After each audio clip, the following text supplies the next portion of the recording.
Hello, Mark. My name is Tim, and my student number is SO341005, and I'm a sophomore student.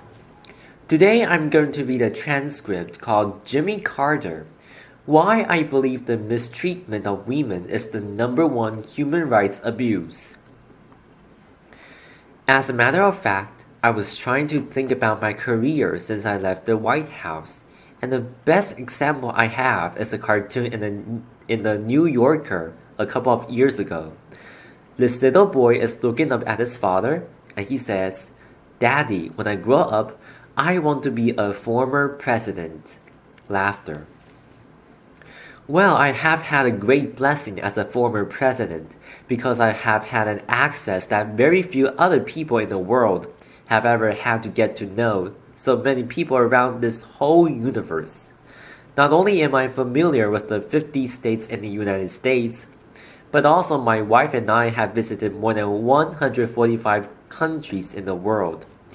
And the Carter Center has had full-time programs in 80 nations on Earth.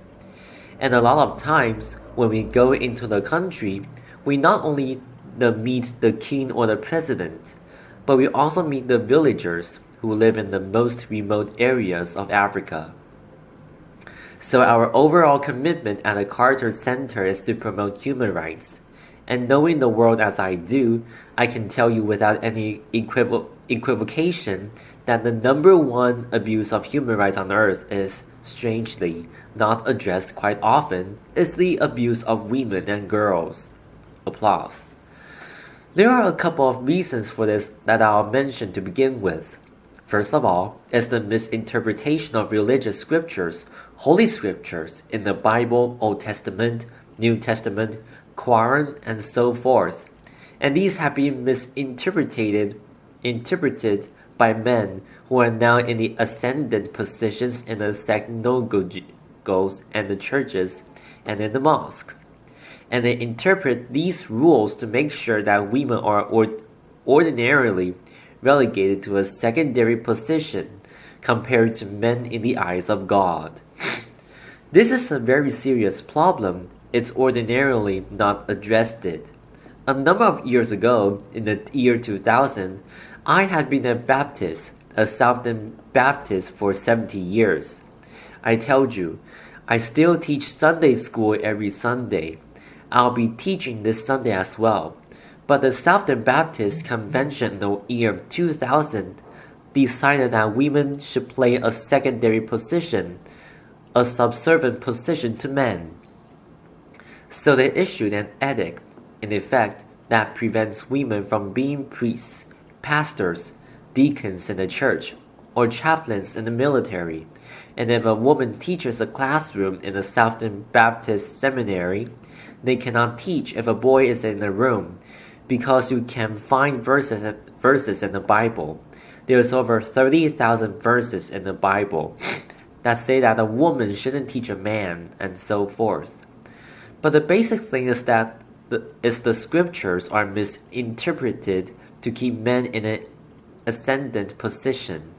That is an all-pervasive problem, because men can exert that power, and if an abusive husband or an employer, for instance, wants to cheat women, they can say that if women are not equal in the eyes of God, why should I treat them as equals myself? Why should I pay them equal pay for doing the same kind of work? The other very serious blight that causes this problem is the excessive resort to violence, and that is increasing tremendously around the world. In the United States of America, for instance, we have had an enormous increase in abuse of poor people, mostly black people and minorities, by putting them in prison. When I was in office as governor of Georgia, 1 out of every 1,000 Americans were in prison. Nowadays, 7.3 people per 1,000 are in prison. That's a 7-fold increase. And since I left the White House, there's been an 800% increase in the number of women who are black who are in prison. We also have one of the only countries on earth that still has the death penalty. That is a developed country. and we rank right alongside the countries that are most abusive in all elements of human rights in encouraging the death penalty.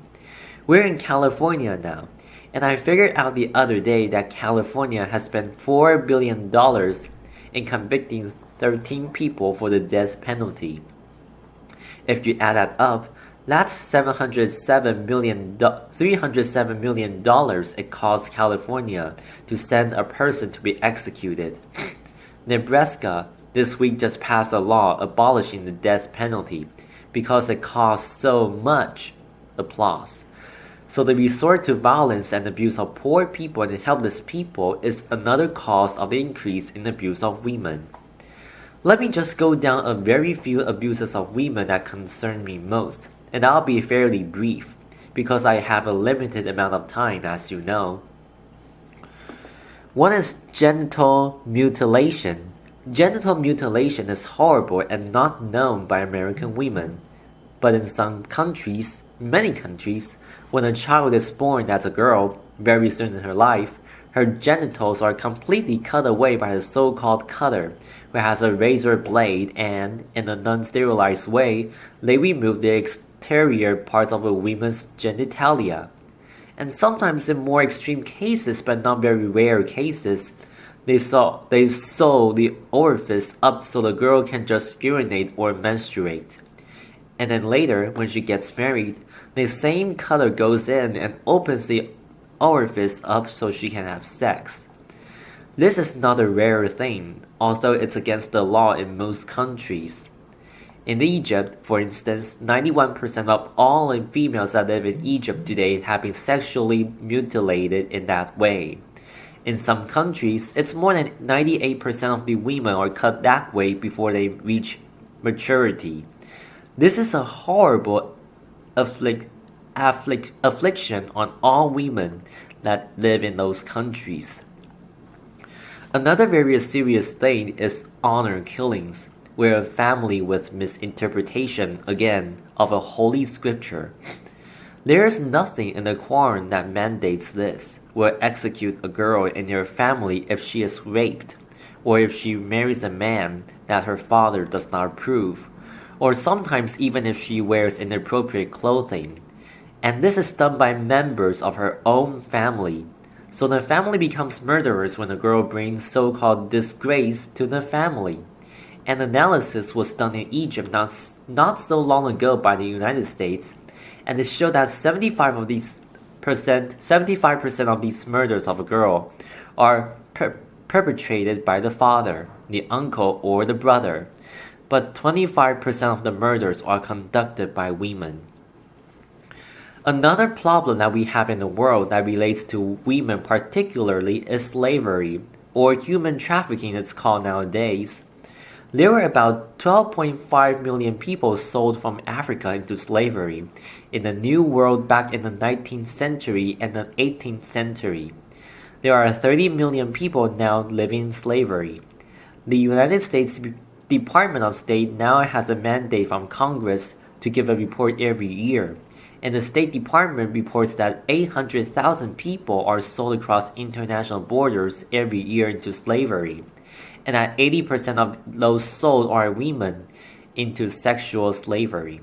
In the United States right this moment, 60,000 people are living in human bondage or slavery. Atlanta, Georgia, where the Carter Center is located and where I teach at Emory University, they have between 200 and 300 women, people sold into slavery every month. It's the number one place in the nation because of that. Atlanta has the busiest airport in the world, and they also have a lot of passengers that come from the southern hemisphere. If a brothel owner wants to buy a girl that has brown or black skin, they can do it for $1,000.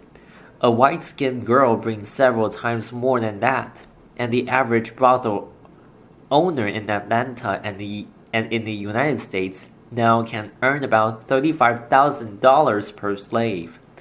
The sex trade in Atlanta, Georgia, exceeds the total drug trade in Atlanta, Georgia. So this is another very serious problem, And the basic problem is prostitution, because there's not a whorehouse in America that's not known by the local officials, the local policeman, or the chief of police, or the mayor, and so forth. And this leads to one of the worst problems, and that is that women are brought increasingly and put into sexual slavery in all countries in the world. Sweden has got a good approach to it. About 15 to 20 years ago, Sweden decided to change the law, and women are no longer prosecuted if they are in sexual slavery, but the brothel owners and the pimps and the male customers are prosecuted. And applause. Prostitution has gone down. In the United States, we take just the opposite position. For every male arrested for illegal sex trade, 25 women are arrested in the United States of America, Canada, Ireland. I've already said Sweden, France, and other countries are moving now towards this so-called Swedish model. That's another thing that can be done. We have two great institutions in this country that all of us admire. Our military and our great university system in the military. They are now analyzing how many sexual assaults take place. The last report I got, there were 26,000 sexual assaults that took place in the military. 26,000. Only 3,000, not much more than 1%, are actually prosecuted. And the reason is that the commanding officer of any organization, a ship like my submarine, or a battalion in the army, or a company in the Marines, the commanding officer has the right, under law, to decide whether to prosecute a rapist or not. And of course, the last thing they want is for anybody to know that under their command, sexual assaults are taking place. So they do not do it. That law needs to be changed. About 1 out of 4 girls who enter American universities will be sexually assaulted before she graduates. And this is now getting a lot of publicity, partially because of my book, but other things. And so, 29 universities in America are now condemned by the Department of Education under Title 6. Title 15, because the officials of the universities are not taking care of the women to protect them from sexual assault. The Department of Justice says that more than half of the rapes on a college campus take place by serial rapists, because outside of the university system, if they rape somebody, they will be prosecuted. But when they get on a university campus, they can rape with impunity. They are not prosecuted. Those are the kinds of things that go on in our society. Another thing that's very serious about the abuse of women and girls is the lack of equal pay for equal work, as you know. Applause. And this is sometimes misinterpreted. But for full-time employment, a woman in the United States now gets 23% less than a man.